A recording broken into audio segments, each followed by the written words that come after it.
नमस्कार, Pradeep Talekar and family या चॅनलवर आपलं स्वागत आहे। मी तुम्हाला आज ना तुरीच्या दाण्यापासून चटणी दाखवणार आहे।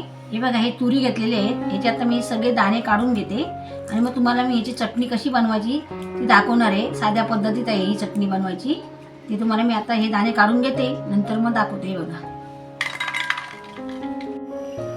हे बघा तुरीचे दाणे एवढे झालेले आहेत, हे सोलून घेतलेत मी आणि त्याच्यासाठी साहित्य दाखवते मी चटणीसाठी।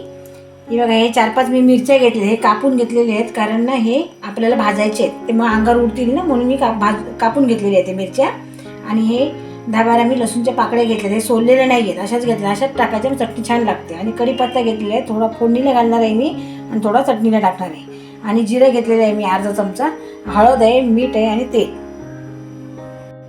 हे बघा, तवा ठेवलेला आहे, लोखंडी तव्यावर चटणी बनवायची, छान लागते तुरीची चटणी, तुरीच्या दाण्यांची चटणी। हे बघा, ह्या मिरच्या आहेत ना, हे मी भाजून घेणार आहे, याच्यात थोडंसं मी तेल टाकते। हे बघा बघा, या तव्यावरच मी मिरच्या घेतलेल्या आहेत आणि चांगले भाजून घ्यायचे मिरच्या, मग छान चटणी लागते। आणि आता ह्याच्यावर मी लसूण टाकते।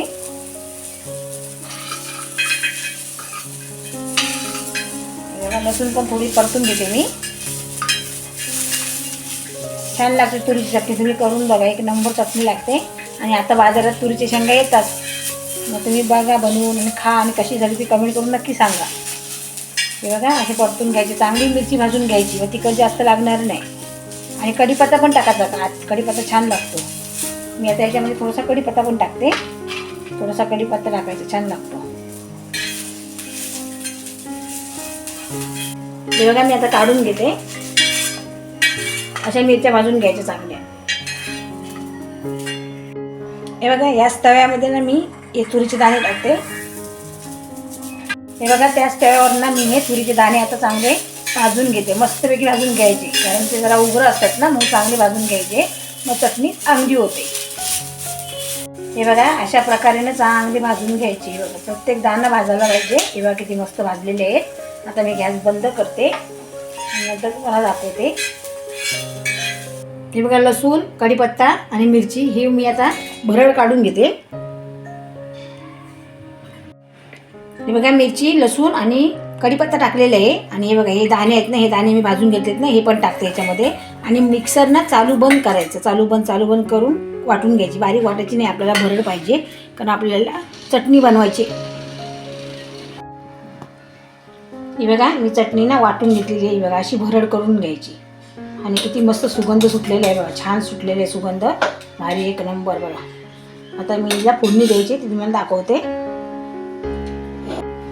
हे बघा, मी 1 पळी तेल घातलेलं आहे, 1 पळीच घालायचं, तुम्हाला जर जास्त असेल चटणी तर तुम्ही जास्त घाला, तर तेल जास्त नको घालू, कारण आपण दाणे भाजून घेतलेले आहेत ना, म्हणून। हे बघा, तेल गरम झालेलं आहे, आता मी जिरं टाकलं याच्यामध्ये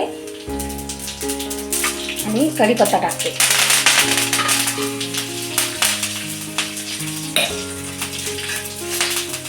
बघा, आता याच्यामध्ये मी चटणी टाकते, हे वाटून घेतलेले दाणे आहेत ना, मिरची, लसूण, कढीपत्ता पण टाकले आहे याच्यामध्ये मी वाटणामध्ये, तुम्ही पण टाका, एक नंबर लागतो।